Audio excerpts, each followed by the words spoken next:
The Weed of the Week is sponsored by the Enlist Weed Control System from Dow AgroSciences, a new herbicide and trait system that will build on glyphosate.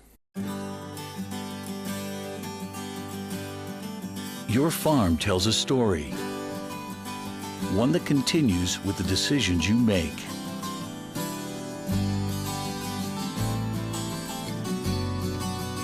Introducing the Enlist Weed Control System, an advanced herbicide and trait system that will build on glyphosate for exceptional control of tough weeds.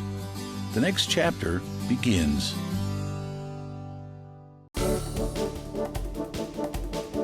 Our Weed of the Week is Black Nightshade. Well, it's not very often that we take an annual weed that Roundup can still control and we say this is one of the most problemsome weeds that we have in soybeans. But Black Nightshade has been just that for at least 20 or 30 years now across the upper Midwest. It's a terrible problem. You don't want Black Nightshade in your beans for a number of reasons. Really, the biggest issue I see is just being able to combine the field. When you've got mature Black Nightshade plants, the seeds are in a berry-like structure, and when you run a combine through a field and smash all those berries, not only do all the Black Nightshade seeds get coated around your soybean seed, but you can actually plug up your combine. And I've talked to farmers who have had to stop at the end of each half round in the field to pressure wash out their combine just because they were so gummed up with all these Black Nightshade berries. So if you have Black Nightshade on your farm, we'll talk about how to control it in these different crops. Let's start in corn. I know soybeans, it's probably a little bit tougher, but I'm gonna take the easy one here first. I like Verdict down, Balance Flex down is just fine too. There are many products that have good activity, including Sure Start, Triple Flex, and a few others. And post-emerge, this really isn't that difficult a weed to control. Roundup does pretty well if it's small, if the Black Nightshade is small. Otherwise, you can always throw in some Callisto, Loudus, Impact, Armazon, and Status isn't too bad either. Well, thanks for taking the easy crap, Brian. And then we turn to soybeans. This is where it gets to be a little bit more tricky. And post-emerge, what we've always liked has been Pursuit or Raptor. Even at a half rate. They're nice products, so that affects your pre-emerge choice. Now you may say, well, wait a second, I could use Sonic or I could use Authority Assist or something like that pre, but I really don't want to do that. I don't want to use the Authority First Sonic or Authority Assist pre. I'd like to save those products for post-emerge because typically our post-emerge choices are either going to include First Rate or Pursuit. In the case of Black Nightshade, I really want to make sure I save the Pursuit or Raptor for post. So I'd start off with something like Fierce